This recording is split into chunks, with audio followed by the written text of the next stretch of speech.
Programmatic advertising जो AI driven real time ad optimisation करता है, 90% एड स्पेंड इसी पर होता है, क्योंकि ये आरओआई को 25% तक बढ़ा देता है। नेटफ्लिक्स के टेलर्ड ट्रेलर्स एंगेजमेंट को 15% तक बढ़ा देते हैं, लेकिन डेटा के इस्तेमाल में ट्रांसपेरेंसी और प्राइवेसी 80% कंज्यूमर्स की डिमांड है और हमें इसका ख्याल भी रखना चाहिए। सोशल मीडिया इन्फ्लुएंसर्स दुनिया भर में 3.7 बिलियन फॉलोअर्स के साथ 18% परचेजिंग डिसीजंस को संचालित करते हैं, यानी ड्राइव करते हैं, या यूं कहें कि 18% एडिशनल सेल्स के लिए जिम्मेदार हैं। जैसे मैं हमेशा कहता हूं कि माइक्रो इन्फ्लुएंसर्स यानी वो इन्फ्लुएंसर्स जिनके फॉलोअर्स 10,000 से 1 लाख के बीच होते हैं, 25% ज्यादा एंगेजमेंट ड्राइव करते हैं, क्योंकि ये शुरुआत है उन फॉलोअर्स के साथ जो फर्स्ट कनेक्शन, सेकंड कनेक्शन या मैक्स थर्ड कनेक्शन से मिलकर बनते हैं। कहीं ना कहीं कोई ना कोई डायरेक्ट या इनडायरेक्ट टच होता है और एक क्लोज सर्किल बनता है। ये इन्फ्लुएंसर्स ज्यादा पैसे भी नहीं लेते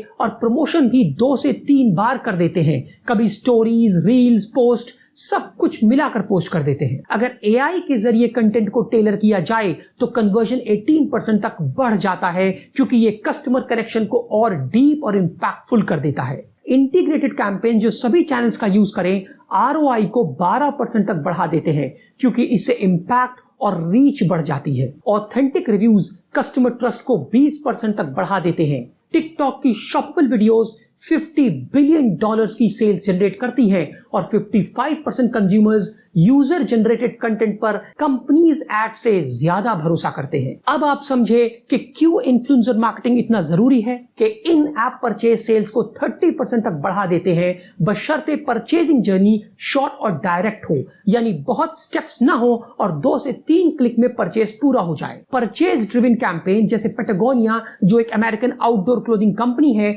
और sustainable clothing and activity gear पर स्पेशलाइज करती है, लॉयल्टी को 30% बढ़ा देती है। Value based campaigns brand equity को 15% तक बढ़ा देते हैं। याद रखें, जैसा मैंने शुरुआत में कहा था, promotion 7P of marketing mix का दिल है, जो कस्टमर्स और कंज्यूमर्स तक प्रोडक्ट्स और सर्विसेज की खासियत को, खूबियों को पहुंचाकर उनका इंटरेस्ट और लॉयल्टी बढ़ाता है। इसे सही इस्तेमाल करें ताकि सेल्स के साथ साथ मजबूत रिश्ते भी बने, स्ट्रॉन्ग कनेक्शंस बने, ब्रांड लॉयल्टी आए और आपके कंज्यूमर्स आपके ब्रांड एम्बेसडर बन जाएं। सोचिए इस बारे में।